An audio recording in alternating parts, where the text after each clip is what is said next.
सर्वांना गुढीपाडव्याच्या हार्दिक शुभेच्छा।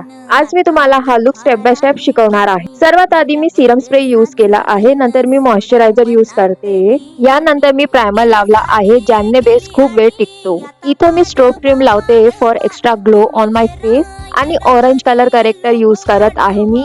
त्याच्यानंतर मी सेम माझ्या स्किन टोनला मॅच करता कन्सिलर यूज केला आहे अँड फाउंडेशन लावला आहे मी, त्याला व्यवस्थित ब्लेंड केलेलं आहे आणि नेकलाही फाउंडेशन लावला आहे मी। इथे मी क्रीम ब्लशचा यूज करत आहे आणि थोडंसं ब्लश मी नाकाला आणि चिनलाही लावला फॉर द सनकिस लुक। हा ब्लश खूप इझिली ब्लेंड होतो। त्यानंतर मी हायलाइटिंग कन्सिलर यूज केला आहे ज्याने फेस ब्राईट दिसतो।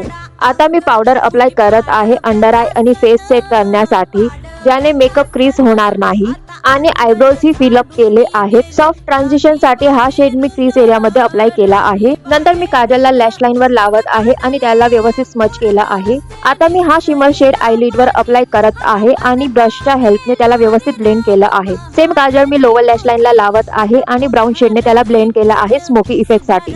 मस्कारा मी अपर अँड लोअर लॅशेसला अप्लाय करत आहे।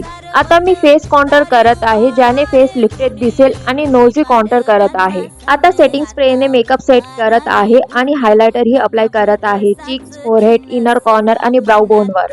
शेवटी मी लिपस्टिक अप्लाय करते आहे आणि मेकअप कंप्लीट झाला। जर हा मेकअप तुम्हाला आवडला असेल तर व्हिडिओ सेव्ह करा आणि मला फॉलो करायला विसरू नका।